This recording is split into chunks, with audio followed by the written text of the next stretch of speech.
Kjo teknik mund të mos i ul temperaturat, ndaj një tjetër erdhi si konstatim. Nëse ankohemi shumë për diellin e nxehtë, mund të më rashi. Veç këtë punë nuk e kryen fort as pak pika shiu që ranë në hapje të festivalit multikulturor, por as nuk nxorri ndonjë të lashe për paraqitjen e pjesëve nga historia e komuniteteve rom, ashkalinj e egjiptian. Këto, veshjet, instrumentet muzikore e simbolet të tjera që u ekspozuan, u cilësuan si vlerë e shtuar. Diversiteti kulturor është pjesë e identitetit tonë dhe një nga pasuritë e mëdha të Kosovës.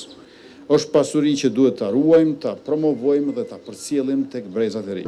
Pozita e pjesëmarrësve të këtyre komuniteteve u tha se po bëhet më e mirë nga dita në ditë. Gjithnjë e më shumë pjesëtarë të komuniteteve tona po ndërtojnë karrierë profesionale, po kontribuojnë në ekonominë e vendit dhe po sigurojnë mirëqenie për familjet e tyre. Ngritja e vetdijes u zhbartur edhe tek të vegjëlit e efektet po i shihen në arsim.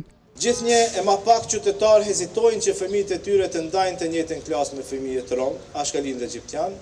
E gjithnjë e më shumë njerëz janë të lumtur që t'i kenë ata si miq, fëmijë ose kolegë të barabartë. Në edicionin e 8 të festivalit në kuadër të së cilit është edhe ekspozita Krah. Organizatorët njoftuan mysafirin kryesor me krejt çka zgjodhen të paraqesin.